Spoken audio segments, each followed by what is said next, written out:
Evening girls. बेटा आज का जो वीडियो है, आज का जो लेक्चर है, ये बहुत ही इंपॉर्टेंट लेक्चर है। इंपॉर्टेंट इसलिए है क्योंकि आज आपको जानते हैं कि आज 7 है और 10 को आपका एग्जाम है मैथ्स का। चाहे वो सीबीएसई बोर्ड हो, चाहे वो स्टेट बोर्ड हो, ऑलमोस्ट सभी का एक ही दिन पेपर आ रहा है। तो इसलिए मैंने ये समझते हुए कि कम से कम 20 मार्क्स का आज एक वन शॉट लेक्चर्स आपको दिया जाए, जिसमें से 20 मार्क्स का पेपर आपका कवर होगा। इसमें से आप जानते हैं कि 10 तो आपके एमसीक्यू होंगे, एक क्वेश्चन स्टेटमेंट दी होगी, 4 ऑप्शंस होंगे जिसमें से आपको एक टिक करना है, जो सही है वो टिक करना है, वो 10 मार्क्स के आएंगे। उसमें से देन 5 मार्क्स के जो फिलअप होंगे और 5 मार्क्स के जो है वो शॉर्ट आंसर क्वेश्चंस होंगे।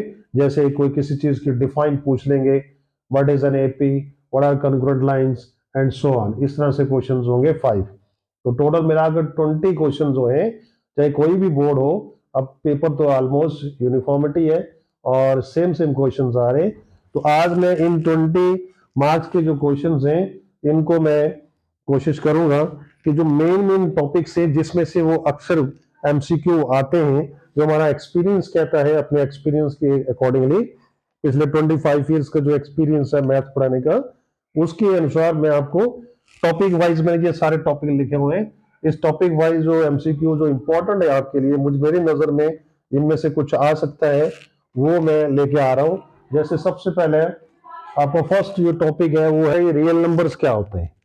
ठीक है, ये एक एक मार्क्स का क्वेश्चन होते हैं, 5 क्वेश्चन होते हैं ऐसे, जो एक एक मार्क्स के आते हैं। तो प्रॉपर ज्यादातर ये डिफाइन ही पूछते हैं ना। और रियल नंबर के डिफाइन जो है, अगर आपको आती है तो आप क्या लिख सकते हैं, रियल नंबर्स में आपके रैशनल और इरेशनल दोनों को मिक्स कर दीजिए, तो वो जो नंबर्स बनेंगे that will be real number. The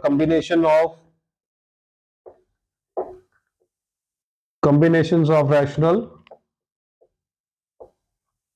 as well as irrational numbers, rational और इरेशनल को दोनों को कंबाइन कर देंगे, the combinations of rational as well as irrational numbers are called real number. तो ये वो आपके रियल नंबर बन जाएंगे और कॉल्ड रियल नंबर्स। ठीक है, सो अब नेक्स्ट इसमें ये भी पूछ सकते हैं आपको ट्रू फॉल्स में कि बताइए कि every rational number is a real number. तो इसका आंसर होगा, क्योंकि जो रियल में दोनों आते हैं, रियल में क्या क्या आएगा, रैशनल भी होगा और इरेशनल, दोनों को कंबाइन करेंगे तो ये रियल बन जाएंगे। तो each rational number is a real number, it will be true.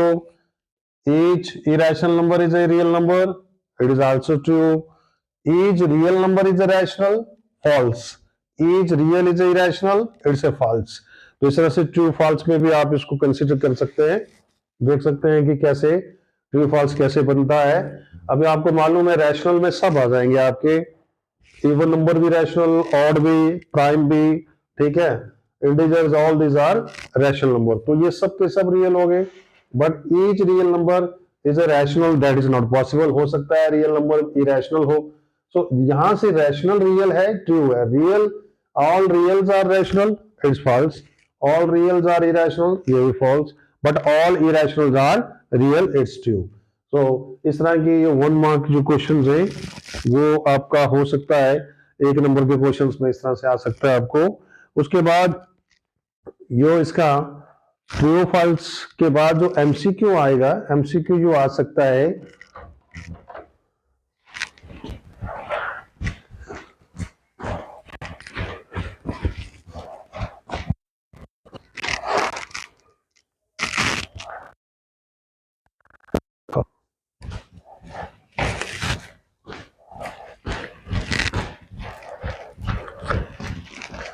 हाँ जी, तो इसमें जो एमसीक्यू में जो आपको आ सकता है वो क्या हो सकता है, इसमें से एमसीक्यू में जैसे इसका है,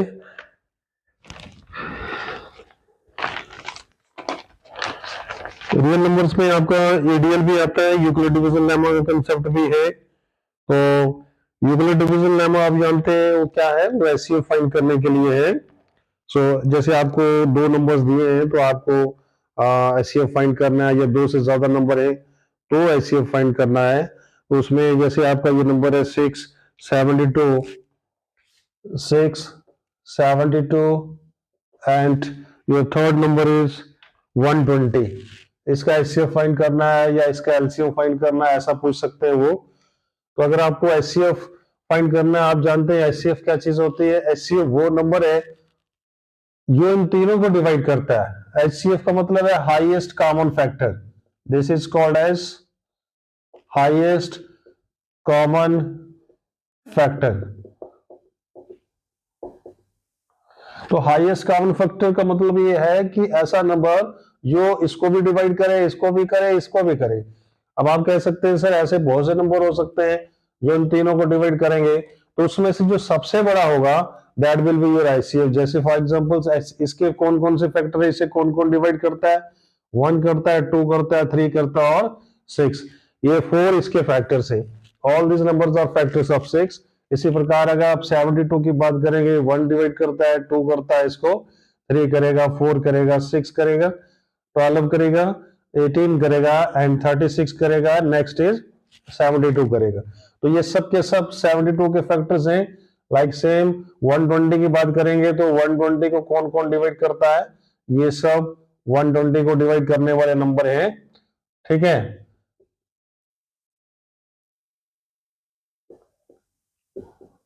ये सब 120 को डिवाइड करने वाले हैं।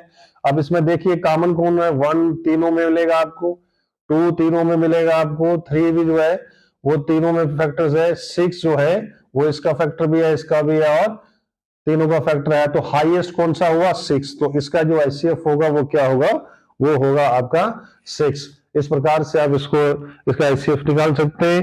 अगर आप एलसीएम की बात करेंगे कि एलसीएम कैसे निकलता है, तो एलसीएम निकालने के लिए आपको क्या करना है, सबसे शॉर्टेस्ट जो है वो यही है, आपको साइमल्टेनियसली तीनों को आप डिवाइड करें लाइक दिस। जब तक 2 से डिवाइड होता जाएगा कोई भी नंबर, आप उसको लगातार उसको उसके साथ डिवाइड कर सकते हैं। मैम इन तीनों में से कोई भी 2 के साथ डिवाइड नहीं हो रहा है। अब 3 से स्टार्ट करेंगे, देन 3 से कर सकते हैं आप 1 1 5 और लास्ट में आप 1 से करके 1 1 आ जाएगा। Then you will multiply all this. ठीक है, 2 to the 4 to the 8 24 72 and this is 36 306 360 sorry 360। So 360 your ICF. ठीक है, तो ये तो आपको छोटी क्लासेस में भी ये कंसेप्ट आपने किया है। तो इस तरह का भी एक एमसीक्यू इस चैप्टर से बन सकता है, रियल नंबर के चैप्टर से। ठीक है, दूसरी जहां तक ईडीएल की बात करेंगे, ईडीएल जो है वो ईडीएल्स यूक्लिड डिवीजन लेमा वो सिर्फ 2 नंबर्स के लिए है, 3 नंबर्स का एचसीएफ और एलसीएम उससे नहीं निकलता।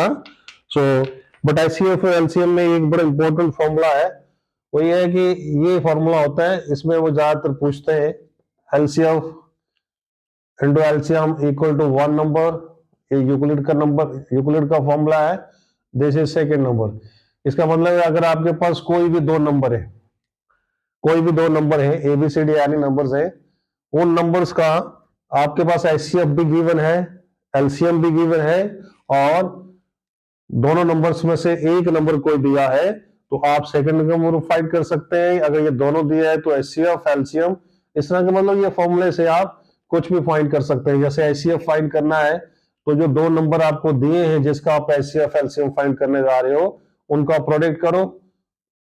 1 number multiply second number means product of 2 numbers, और एलसीएम यहां पे आ जाएगा, इसके साथ डिवाइड करेंगे, एचसीएफ फाइंड कर सकते हैं। अगर आप एलसीएम फाइंड करना चाहते हैं तो इसी तरह से प्रोडक्ट ऑफ 2 नंबर्स को आप एचसीएफ के साथ डिवाइड कर लीजिए, तो आप एलसीएम फाइंड कर लेंगे। तो इस फार्मूले के साथ अब इसमें 4 things are given, HCF LCM 1 number second number, जिन नंबर्स का आप एचसीएफ फाइंड कर रहे हो या एलसीएम फाइंड कर रहे हो वो नंबर यहां लिखने प्रोडक्ट्स में, और इनमें से कोई भी एक चीज दी होगी, दूसरा आप जो है वो फाइंड कर सकते हो इसमें। सो इस तरह का जो ऑब्जेक्टिव इसमें से बनता है आपके रियल नंबर के यूनिट में से। देन योर सेकंड जो टॉपिक है आपका वो है पॉलिनोमियल। ये आपका सेकंड टॉपिक है। पॉलिनोमियल में क्या पूछ सकते हैं वो, polynomial is your second chapter. इसमें सबसे पहले तो इसकी डिफाइन कर सकते हैं। डिफाइन क्या है, what do you mean bye polynomial, किसे बोलते हैं पॉलिनोमियल। पॉलिनोमियल और नेक्स्ट चैप्टर इसका इक्वेशंस है, दोनों में डिफरेंस क्या है ये भी आपको मालूम होगा। पॉलिनोमियल एक अलजेब्राइक एक्सप्रेशन है, N algebraic expression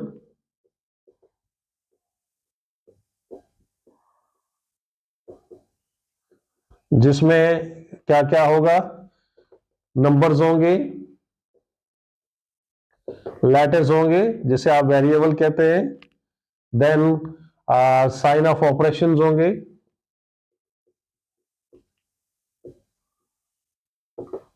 is called polynomial. ऐसे अलजेब्रिक एक्सप्रेशंस को आप पॉलिनोमियल कह सकते हैं। जैसे 6x प्लस 5y, ठीक है, this is a polynomial. 5x 2 is also a polynomial. 6x plus 3y is also this is also a polynomial. सिर्फ इसमें एक चीज का ध्यान रखना है कि जो वेरिएबल दिया होगा उस वेरिएबल की जो पावर है वो माइनस में नहीं होनी चाहिए और फ्रैक्शंस में नहीं होनी चाहिए, ठीक है, रैशनल नंबर्स। जैसे फॉर एग्जांपल अब ये तो हो गया इसका डिफाइन, 1 मार्क के पूछेंगे।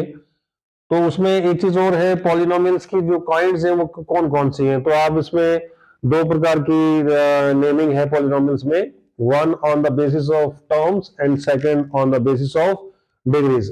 जैसे वो पॉलिनोमियल जिसमें एक ही टर्म है, that is called monomial, like this. ये आपका क्या है, ये मोनोमियल है। मोनोमियल क्यों है, क्योंकि इसमें एक ही टर्म है। मोनो का मतलब ही होता है सिंगल। ये है आपका 7x square, it is also monomial. कुछ भी हो, अगर आप मान लीजिए क्यूब में है वो भी मोनोमियल है, क्योंकि हमने इनकी यहाँ डिग्री नहीं देख रही, इनकी यहाँ पे हम क्या देख रहे हैं, इसमें टर्म्स गिन रहे हैं। तो इसमें एक एक सिंगल सिंगल टर्म्स वाला पॉलिनोमियल है, these are called as monomial. इसी प्रकार से बाइनोमियल क्या होगा, जिसमें दो टर्म्स होंगे, this is called as binomial, ठीक है। बाई का मतलब टू, बाइनोमियल। या डिग्रीज नहीं देखनी है, आप स्क्वायर भी हो सकता है, it is also called binomial. और तीन टर्म्स होंगी तो this will be known as trinomial. तो ये जो नेमिंग है इसकी पॉलिनोमियल की, these are on the basis of terms. First single term, if there is a single term you say monomial, if there are two terms called binomial, there are three terms called trinomial। तो ये नाम जो है ये terms के आधार पर है, और सेकंड जो नेमिंग है इसकी वो है इसकी डिग्री के आधार पर। अब डिग्री के आधार पर कौन सी होगी, जैसे ये आपका पॉलिनोमियल है फर्स्ट, इसमें आप देखिए इसमें पावर कितनी है, 1, ठीक है। This is called as linear polynomial. Linear polynomial वो पॉलिनोमियल है जिसकी डिग्री 1 होती है। आपको ये डिफाइन में भी पूछ सकते हैं 1 मार्क्स में कि लीनियर पॉलिनोमियल क्या है, डिफाइन करें उसको। तो आप कैसे डिफाइन करेंगे, a polynomial having degree 1 is called linear polynomial, ठीक है। अब ये सिंगल टर्म है, इस तरह से देखें तो ये मोनोमियल है, बट डिग्री के हिसाब से देखें तो this is called as quadratic polynomial. तो क्वाड्रेटिक पॉलिनोमियल वो होता है जिसमें जिसकी डिग्री 2 होती है। डिग्री समझ गए होंगे आप, जो हाईएस्ट पावर है that is degree, this is called as cubic polynomial. Now this is, इसमें टर्म्स दो हैं लेकिन बिग पावर तो इसकी 1 है, मैक्सिमम पावर 1 है, इसकी जो पावर है वो 0 है, इसकी एक्सपोनेंट 0 है, इसकी है 1, सो इसकी जो मैक्सिमम है वो होगी 1, तो that is called linear polynomial. ये भी लीनियर है। यहाँ पर this is called as quadratic polynomial, ये क्वाड्रेटिक है। फिर इसमें भी ये भी क्वाड्रेटिक है क्योंकि इसकी मैक्सिमम पावर जो है वो 2 है। सो there are two types of names of the polynomial, first on the basis of terms, number of terms, and second on the basis of degrees। तो इस तरह से ये polynomial की डिफाइन है, 1 मार्क का आ सकता है, फिलअप आ सकता है इसमें। अब रही बात इसकी जो एमसीक्यू किस टाइप का इसमें आ सकता है, इसी का बन सकता है, या फिर आपको ये लिख सकते हैं कि ये आपका क्यूबिक तो हो गया, पॉलिनोमियल है या नहीं है। अब कैसे नहीं है, फॉर एग्जांपल अगर आपसे पूछते हैं कि क्या ये पॉलिनोमियल है, तो आपका आंसर होना चाहिए नो। नो क्यों?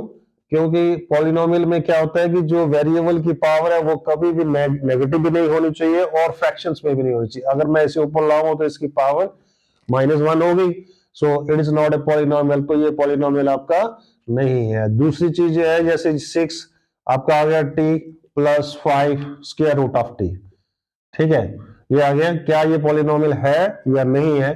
इसका भी आंसर नो है। क्यों आंसर इसका नो है?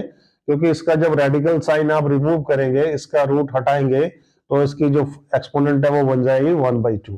तो स्क्वायर रूट है तो 1/2, अगर यहाँ 3 होता तो 1/3। नाउ इसकी जो एक्सपोनेंट्स है वो फ्रैक्शन में आ गई है, रैशनल नंबर में आ गई है, तो ये भी पॉलिनोमियल नहीं है। तो पॉलिनोमियल ना होने के दो कारण होते हैं। एक तो किसी भी वेरिएबल की पावर माइनस में नहीं होनी चाहिए, ये पहला कारण है। दूसरा कारण है कि उसकी जो पावर है वो रेडिकल साइन में नहीं होनी चाहिए, क्योंकि रेडिकल साइन को जब आप खोलेंगे तो वो फ्रैक्शंस में आता है, ठीक है। सो इस प्रकार से ये पॉलिनोमियल की कैटेगरी में नहीं आएगा, ये भी आपको मालूम होना चाहिए। इस तरह से क्वेश्चन पूछ सकते हैं कि पॉलिनोमियल है या नहीं है, ठीक है। देन ये आपका जो थर्ड चैप्टर है that is your linear equations. अब इसमें से क्या आ सकता है आपको लीनियर इक्वेशन में? सबसे पहले मैं आपको फर्क बता दूं कि इक्वेशंस और पॉलिनोमियल में क्या डिफरेंस है। देखिए आपका ये पास ये है 3x plus 5, it is a polynomial. इसमें क्या क्या है? नंबर्स हैं, लेटर्स हैं और साइन ऑफ ऑपरेशंस है। लेकिन इसी में अगर इक्वल टू कुछ भी आ जाए तो ये बन जाएगी आपकी इक्वेशंस। इक्वेशन और पॉलिनोमियल में क्या डिफरेंस रहा? पॉलिनोमियल में साइन ऑफ इक्वालिटी नहीं होता, इक्वेशन में साइन ऑफ इक्वालिटी होती है। तो इक्वालिटी से इक्वेशन, इक्वालिटी से इक्वेट कर दिया आपने और इक्वेट से आपकी इक्वेशन बन गई। तो this is the only difference between polynomial and equations. अब इक्वेशंस की डिफाइन भी क्या होगी? अगर मैं पूछते डिफाइन एन इक्वेशन, इक्वेशन में आपको 1 मार्क का क्वेश्चन पूछ लेते हैं इक्वेशन क्या होती है, तो आप यही उसकी पॉलिनोमियल की डिफाइन ही उसी को थोड़ा सा ऐड करेंगे। कैसे? An algebraic expression consisting numbers, letters, sign of operations and sign of equality is called an equations। अब ये भी कह सकते हैं an open statement consisting numbers, letters, sign of operations and sign of equality is called equation। ये तो होगी equation. Next is linear equation. क्या है? तो लीनियर इक्वेशन जो है, लीनियर इक्वेशन का मतलब एन इक्वेशन हैविंग डिग्री 1, जिसकी डिग्री 1 है। जैसे लीनियर पॉलिनोमियल था इसी प्रकार से लीनियर इक्वेशन है। Now this is called as linear equation, ठीक है। तो ये तो हो गई इसकी डिफाइन। डिफाइन क्या है? उसके बाद अगर वो वेरिएबल की डिफाइन पूछता है, what do you mean by define? Variable, तो वेरिएबल की डिफाइन क्या होगी? The quantity which we have to find out, जो क्वांटिटी हमको फाइंड करनी है इक्वेशन में उसे क्या बोलते हैं? वेरिएबल। जैसे सपोज करो किसी को प्रॉब्लम आपको देता है कि फादर की एज बेटे से 3 टाइम्स है, after 5 years the age of father will be 2 times the age of the son, तो what are their present ages? अब ना तो हमें सन की एज का पता है ना हमें फादर की एज का पता है, हम दोनों को एज्यूम करेंगे, किसी एक की एज को हम एक्स मान लेंगे, किसी दूसरे की एज को वाई मान लेंगे, सपोज करेंगे और सॉल्व करेंगे। सॉल्व करने के बाद अल्टीमेटली लास्ट में हमें उसकी एक्स और वाई की वैल्यू फाइंड करनी है। तो हमने वैल्यू किसकी फाइंड की? उनकी एज फाइंड की, एक्स और y. That is called as variable. Variable means the quantity which we have to find out in an equation is called an variable. So variable की डिफाइन होगी, 1 mark में आ सकता है, fill up में आ सकता है। देन लीनियर इक्वेशंस में आपके जो क्वेश्चन, जो बड़ी इंपॉर्टेंट चीज है इसमें ये है कि आपके पास 2 इक्वेशंस हैं। Suppose you have given 2 equations, first one is 3x plus 5y equal to 10 कह सकते हैं।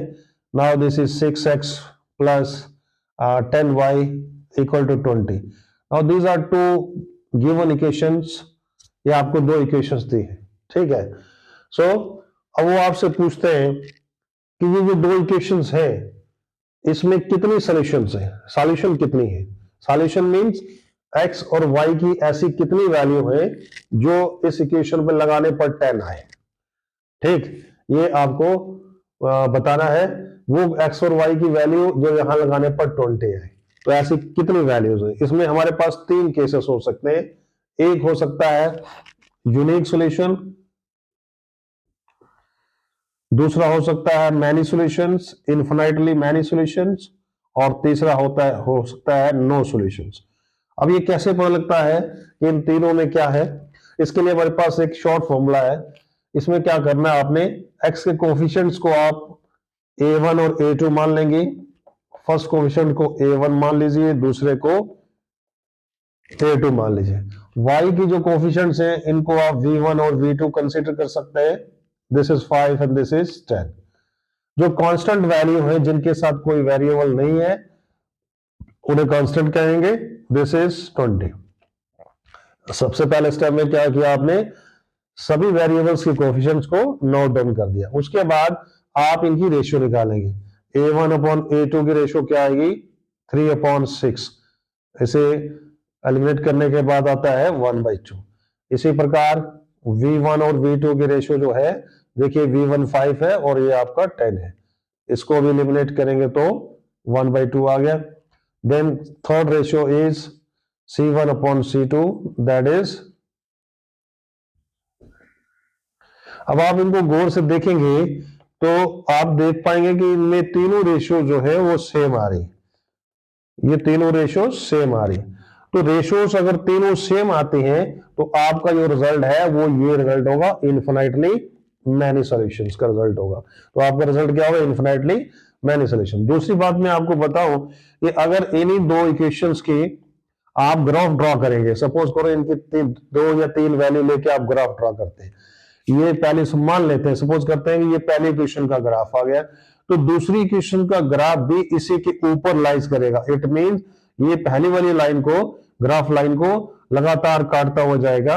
इसका मतलब है जिस जगह पे काटे दैट इज कॉल्ड सॉल्यूशन। तो यहां पर तो हर पॉइंट पर काट रहा है, तो इसका रिजल्ट होगा इन्फिनाइटली मैनी सॉल्यूशन। तो ग्राफ ड्रॉ करके भी पता लगता है कि इसका कौन सा केस है। ग्राफ नहीं ड्रॉ करना है, आपने यहाँ रेशियो से भी फाइंड कर सकते हैं तो इसका कौन सा केस है।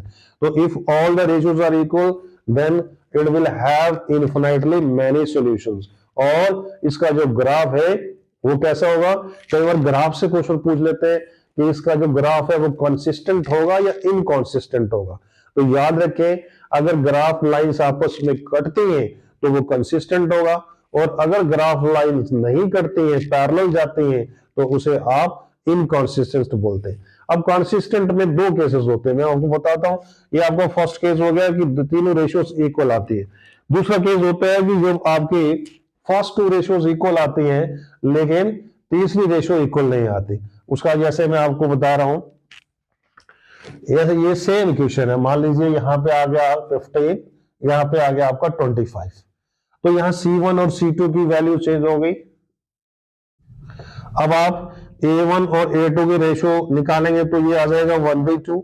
इसका भी रेशियो निकालेंगे V1 अपॉन V2 का, तो ये भी आ जाएगा 1/2।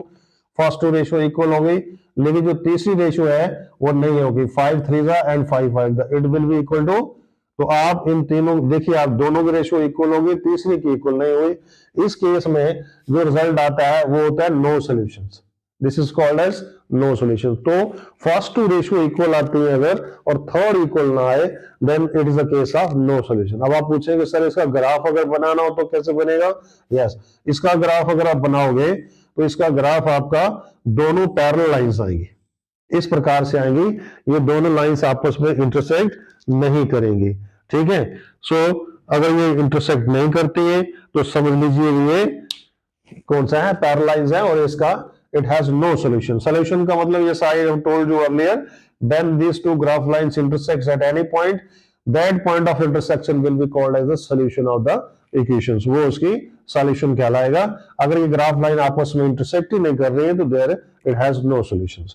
थर्ड केस जो है, ये भी हो गया आपका नो सॉल्यूशंस का। जब पहली 2 रेशियो इक्वल हो, तीसरी इक्वल ना हो, तो नो सॉल्यूशन।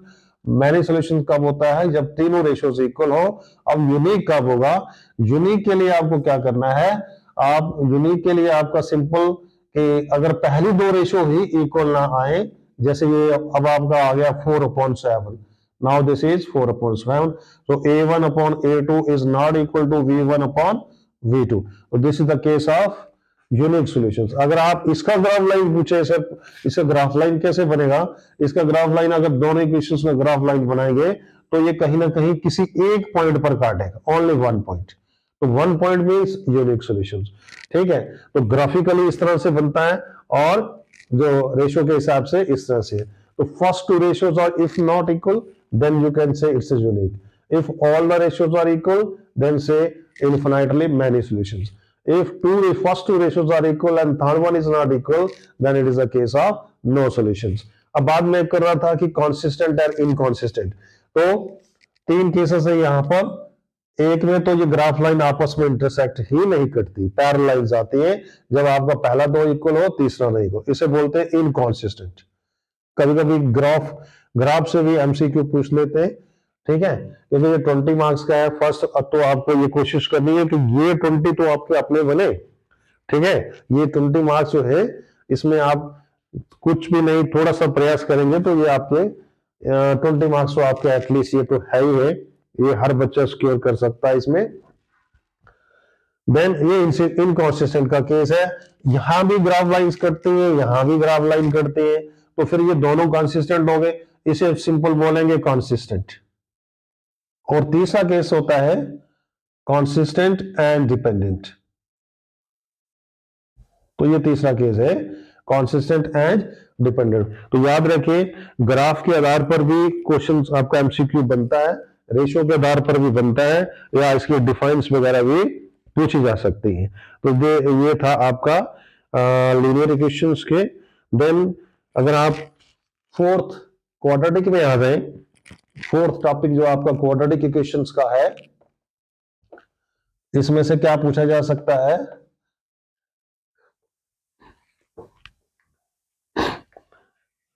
इसमें एक चीज और बता दो, लीनियर में थोड़ा सा इसका एक कंसेप्ट है कि लीनियर में मान लीजिए वो पूछता है 4x + 5, आप देख लीजिए ये तो आपकी कौन सी इक्वेशन हुई, ये आपकी लीनियर इक्वेशन हुई। तो अगर वो पूछता है कि इसके कितने जीरोस होंगे, एक चीज और है जीरोस, इसके कैसे जीरोस कितने होंगे इसके, तो जीरोस क्या है सबसे पहले ये पता होना चाहिए, जीरोस किसे बोलते हैं।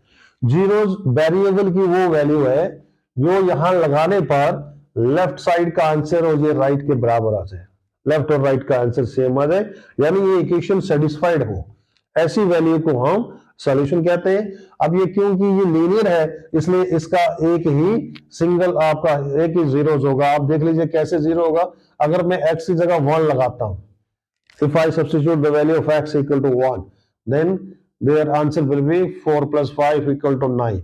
तो आप देखिए राइट साइड भी आपकी 9 है, तो x की 1 वैल्यू ने इस इक्वेशन को सेटिस्फाइड किया, तो x = 1 is the zeros of the, तो 1 जो है इसका क्या है, इस इक्वेशन का क्या है, जीरोस है। लेकिन अगर आपकी क्वाड्रेटिक इक्वेशंस है तो क्वाड्रेटिक इक्वेशंस में जो है कुछ भी इक्वल टू कुछ भी लिख दो तो इसके 2 जीरोस होंगे, तो डिग्रीज के आधार पर ही इसके जीरोस भी होते हैं। Linear equations has 1 zeros, then your quadratic has 2 zeros and cubic has 3 zeros. तो ये भी आप लीनियर में देख सकते हैं, इसको भी नजर में रखना। देन योर आपका नेक्स्ट टॉपिक है क्वाड्रेटिक इक्वेशंस। अब क्वाड्रेटिक इक्वेशंस की डिफाइन अगर आती है, सपोज करो कि डिफाइन क्वाड्रेटिक इक्वेशन, मैं आपको ऑलरेडी बता चुका हूं कि वो इक्वेशन जिसकी डिग्री 2 हो, an equation having degree 2 is called N quadratic equations. ठीक है, अब इसमें आपको जो क्वेश्चन ये तो हो गए डिफाइन। ठीक है, अब इस टॉपिक में आपको क्या पूछा जा सकता है, क्वाड्रेटिक में क्या चीज हो सकती है, इसमें सबसे बड़े जो इंपॉर्टेंट चीज है वो ये है कि जैसे सपोज करो आपके पास एक इक्वेशन दी है, ये दिया 6x² + 5x प्लस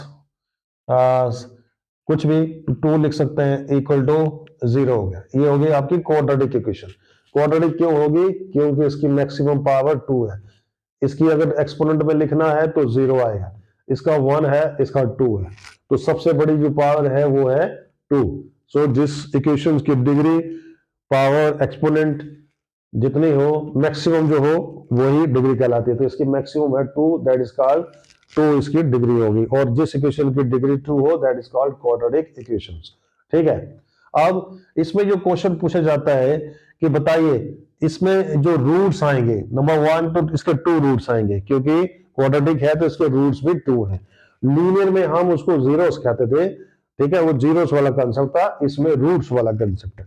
अब कैसे पता लगेगा कि जो इसके रूट्स हैं वो रियल होंगे या नहीं होंगे, इसमें ये क्वेश्चन पूछता है। तो क्वेश्चन इसमें 3 केसेस होते हैं। सबसे पहले आपको डिस्क्रिमिनेंट निकालना है, तो मैं सबसे पहले आपको डिस्क्रिमिनेंट निकालने का फॉर्मूला बताता हूं कि इसका डिस्क्रिमिनेंट कैसे निकलता है, और डिस्क्रिमिनेंट के आधार पर ही इस पे क्वेश्चन पूछते हैं। तो डिस्क्रिमिनेंट मतलब डी, इसका फॉर्मूला होता है बेटा बी स्क्वायर माइनस 4ac, ये फॉर्मूला है डिस्क्रिमिनेंट निकालने का। अब b क्या है, a क्या है, c क्या है आप जानते हैं। एक्स स्क्वायर के कोफिशिएंट को हम a मानेंगे, x के कोफिशिएंट को b, और कांस्टेंट वैल्यू को c। ठीक है, अब आप लगाइए यहाँ पे व्हाट इज b, b है आपका 5, तो b का स्क्वायर हो जाएगा 5 का स्क्वायर।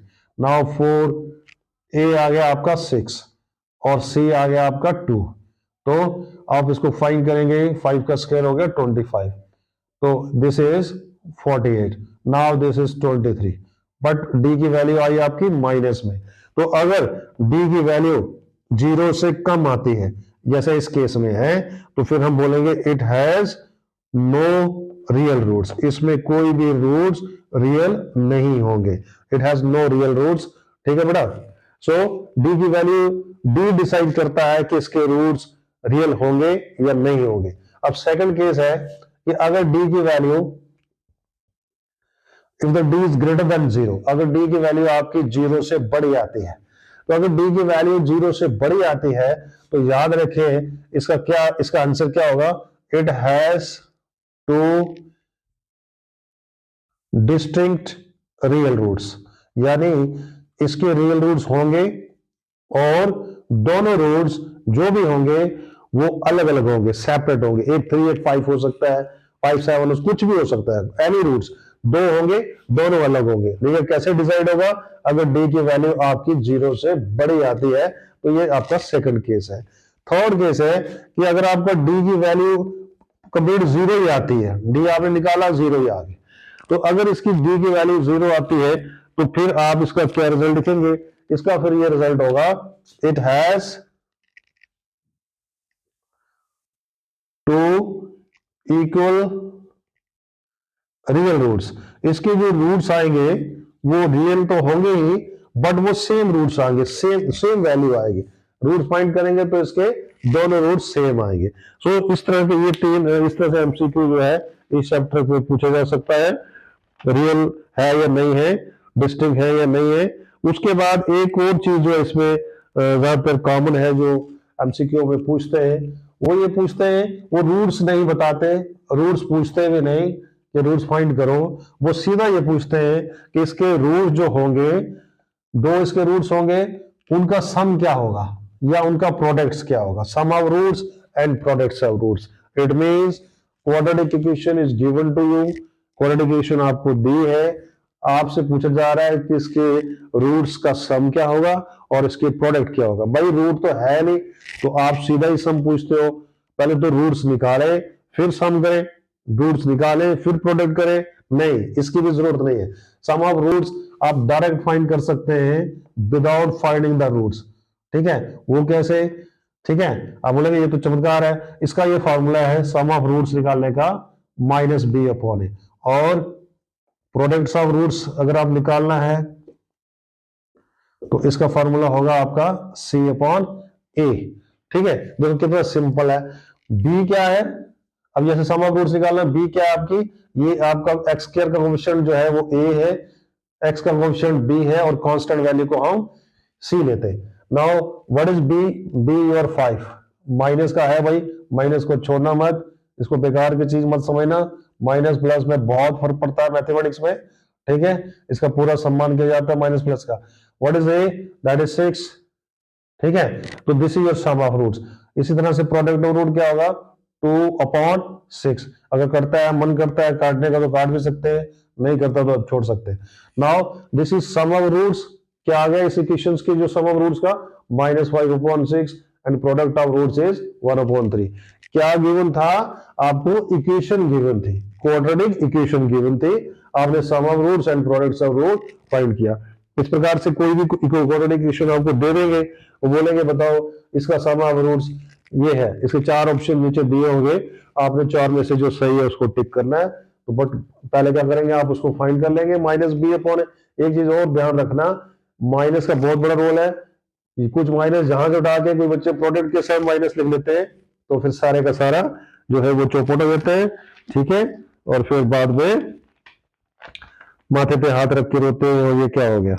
जो हो गया वो आपने ही किया है, इसलिए ध्यान से करना है, ठीक है। तो ये आपका था क्वाड्रेटिक का।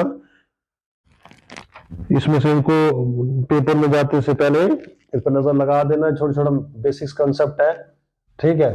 देन आ जाओ आप, फिर फैक्टराइज करने का तरीका वो तो क्वेश्चंस में आ जाएगा। अभी मैं सिर्फ आपके जो 20 मार्क्स एमसीक्यू पे फोकस कर रहा हूं। नाउ नेक्स्ट योर आपका टॉपिक है वो है एपी, ठीक है। एपी क्या चीज है, ठीक है। मैथमेटिक्स बड़ी मजेदार चीज है भाई, मैथमेटिक्स एक बहुत मजेदार चीज है। मजेदार मैं क्यों बोल रहा हूं इसको, क्योंकि मेरा सब्जेक्ट है इसलिए, नहीं ऐसी बात नहीं है।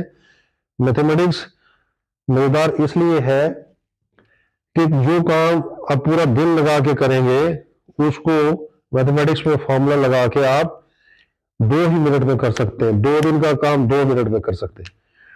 तो आप बोलेंगे ये हाउ इज इट पॉसिबल? इसकी मैं आपको एक एग्जांपल देता हूं कि कैसे ये पॉसिबल है, कैसे मैं किस आधार पर ये बात कह रहा हूं कि मैथमेटिक्स क्यों ऐसा लाजवाब जो सब्जेक्ट है।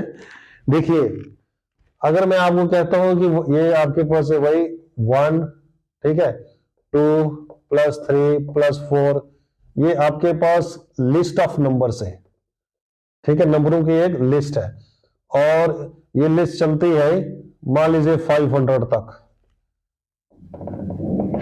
ठीक। मैं कहता हूं 1 से लेके 500 तक सारी काउंटिंग लिखो, और सारी काउंटिंग लिखने के बाद आप इसका सम करो। जितना सम क्या आता है, सम कैसे? 1 + 2 3, 3 + 3 6, 6 + 4 10, 10 + 5 5। आप बोलेंगे सर ये तो जल्दी जल्दी हो रहा है, बट 10 के बाद जब जाओगे तो फिर आपका काम थोड़ा मुश्किल होना शुरू हो जाएगा। तो 500 तक जाते जाते तो मुझे लगता है कि आपको 2 दिन लगेंगे आपको इसको सम करने में। लेकिन मैथमेटिक्स की ब्यूटी ये है कि हमारे पास एक फॉर्मूले हैं कुछ, जिन फॉर्मूलों से इसका सम बहुत इजी, आसानी से 2 या 3 मिनट में हम इसका आंसर निकाल सकते हैं, ठीक है। ये है ब्यूटी ऑफ मैथमेटिक्स, और फॉर्मूले जो हैं वो ये काम करते हैं, लाजवाब काम करते हैं। तो मैं सबसे पहले तो आपको एपी के बारे में बता देता हूं कि एपी है क्या। देखिए, ये लिस्ट है, ठीक, ये लिस्ट मैंने नंबरों की लिस्ट में, कौन सी लिस्ट है? नंबरों की लिस्ट है। एक लिस्ट में ये भी लिखता हूं, ये भी लिस्ट है, ये भी लिस्ट है, एक ये भी लिस्ट है,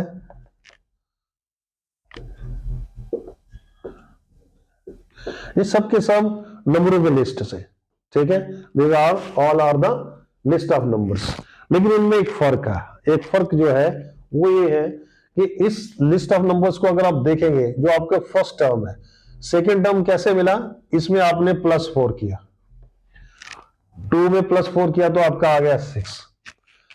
6 के बाद 10 कैसे मिला? अगेन 6 में हमने 4 प्लस किया तो 10 मिल गया। फिर 10 से 14 कैसे बना? फिर हमने 4 प्लस किया। अब आप देखिए टिल एंड, लास्ट तक एक ही नंबर ऐसा है जो प्रीवियस टर्म में ऐड करते जा रहे हैं और सक्सीडिंग टर्म हमारी आ रही है। प्रीसीडिंग पीछे वाली टर्म्स में आप प्लस करते जाएंगे। इसका 10 का पीछे वाला क्या है? 6 में 4 प्लस किया। 14 के पीछे वाली टर्म क्या है? 10, इसमें 4 प्लस किया, और अगली टर्म मतलब सक्सीडिंग टर्म। तो एपी ये है। दूसरा इसमें देखो, इसमें कितना प्लस किया है? 2। फर्स्ट के बाद 2 प्लस किया, फिर 3 के बाद 4 प्लस किया, 7 के बाद फिर 2 प्लस किया। फिर इधर कोई फिक्स वैल्यू नहीं है, वैल्यू ऐड तो कभी ऐड कभी सब्ट्रैक्ट हो रहा है, लेकिन फिक्स नहीं है। It is not an AP, ये एपी नहीं है भाई। इसमें देखो, इसमें डिक्रीज हो रहा है, कितना माइनस किया? 4। इसमें कितना माइनस किया 4, नेक्स्ट कितना माइनस किया 4, एक ही वैल्यू सेम वैल्यू हम सब्ट्रैक्ट करते जा रहे हैं। It is an AP, it is an AP, it is not an AP, ये एपी नहीं है। अब आप समझ गए होंगे एपी किसे बोलते हैं। तो एपी एक ऐसी लिस्ट ऑफ नंबर्स है जिसमें हर अगली टर्म पीछे वाली टर्म में प्रीसीडिंग में एक फिक्स वैल्यू ऐड करके या सब्ट्रैक्ट करके बने, that is called an AP. या आप ये कह सकते हैं शॉर्ट टर्म में ये कह सकते हैं कि जिनका कॉमन डिफरेंस सेम हो। 2 और 6 का कॉमन डिफरेंस क्या है 4, 6 और 10 में कितना फर्क है 4, 10 और 4 में 14 में कितना फर्क है 4, हर जगह कॉमन डिफरेंस, इसमें भी कितना है 4, मतलब 4 4 ही रिड्यूस हो रहा है। यहां पे एपी डिक्रीजिंग में है, ऊपर वाले में एपी आपकी इंक्रीजिंग में है। तो अगर डी की वैल्यू माइनस में आए तो आपका एपी जो है वो डिक्रीजिंग ऑर्डर में है, और अगर आपका डी मीन्स कॉमन डिफरेंस, ठीक है, अगर कॉमन डिफरेंस होगा ही नहीं, डिफरेंस कॉमन नहीं होगा, फिर तो एपी नहीं होगा। तो सिंपल, फिर तो उसको हम एपी ही नहीं मानेंगे। एपी कब, जब कॉमन डिफरेंस उनका सेम रहे, तो कॉमन डिफरेंस सेम हो गया। तो अगर एपी आपका तभी होगा जब कॉमन डिफरेंस सेम होगा। तो सबसे बड़ी बात तो ये है। अब इसमें बड़ी मजेदार बात ये है कि आपका यहां एपी है, ये एपी है आपका, मैं सिंपल एपी लेता हूं,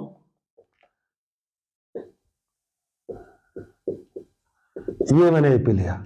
इस एपी की में 5 टर्म्स लिखी है, 5 टर्म लिखी है, 1 2 3 4 एंड 5 टर्म्स। ठीक है, मेरे पास टाइम नहीं है, वो बोलता सीधा बताओ 5 टर्म है, ठीक है, इसका जो 100th टर्म होगी वो क्या होगी भाई। ठीक है, आगे निकालना नहीं, फाइंड नहीं करना, सीधा बताओ 100वीं टर्म, 100वें नंबर पे जो टर्म होगी, 100th नंबर पे जो टर्म होगी वो क्या होगी।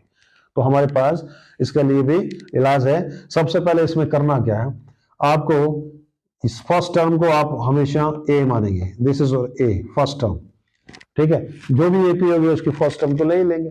देन आपको दूसरी चीज चाहिए डी, कॉमन डिफरेंस चाहिए। कॉमन डिफरेंस कितना है वो कैसे फाइंड होता है, सेकंड टर्म में से फर्स्ट टर्म को माइनस कर लो, या तुम्हारी चॉइस है थर्ड में से सेकंड को माइनस कर लो, फिफ्थ में से फोर्थ को माइनस कर लो। बट ये मत करना कि फिफ्थ में से थर्ड माइनस करो या फिफ्थ में से सेकंड, ये नहीं करना। पास पास वाली जो कॉन्सिक्यूटिव टर्म्स हैं, ठीक है, उनमें डिफरेंस निकाल लीजिए, वो आपका हो जाएगा डी। तो जैसे मैं 6 में से 2 माइनस करूंगा, ये हो जाएगा आपका 4। दो चीजें आपके पास हो गई। कौन कौन सी चीजें हो गई, आपने ए भी ले लिया और आपने कॉमन डिफरेंस फाइंड कर लिया। अब आप चाहते हैं कि आपको 100 टर्म निकाल लिया, ये टर्म निकाल लिया जो 100 नंबर पे है। तो इसका फॉर्मूला है बेटा, ये फॉर्मूला है, ये फॉर्मूला है, इस फॉर्मूले से आप इसका निकाल सकते हैं। कैसे, ये देखिए, एन चाहिए आपको 100, ए है आपका 2, एन हो गया 100, 100 में से 1 माइनस करेंगे, मैं शॉर्ट चल रहा हूं, D, what is D, D कितना है 4, तो दिस इज इक्वल टू 2, तो इसको प्लस करेंगे 398, ठीक है। तो अब आपका जो 100 टर्म होगा that will be your 398 terms होगा। देखो आपके पास एग्जाम के पहले दे लो, एग्जाम के बाद कभी फ्री टाइम होगा तो आप फाइंड करके उसको चेक कर सकते हैं सर ने जो कहा था वो सही है या गलत है। सो एपी का जो क्वेश्चन है वो इसके बेस पे बन सकता है आपका, ठीक है। कोई भी टर्म पूछ सकते हैं कि कौन सी टर्म है, कॉमन डिफरेंस पूछ सकते हैं, फर्स्ट टर्म पूछ सकते हैं, ठीक है। अगर आपका दिन अच्छा होगा, बहुत सिंपल पूछेंगे तो फर्स्ट टर्म ही पूछ लेंगे, तो वो आप बता सकते हैं। ओके, सो इस प्रकार से ये जो आपका एमसीक्यू है, शॉर्ट आंसर है, फिलअप है, एपी की जो चैप्टर है इसमें से ये आपको हो सकता है। तो दूसरा इसमें एक चीज और भी है, वो है इसका सम करना। जैसा मैंने आपको बोला कि एपी एक ऐसा यूनिट है जिसमें आप सम कर सकते हैं, सम ऑफ किसी भी टर्म्स तक आप सम कर सकते हैं। फॉर एग्जांपल मैं आपको एक छोटे से एग्जांपल देता हूं कि आपके पास ये काउंटिंग है 1, ठीक है, 2 3 4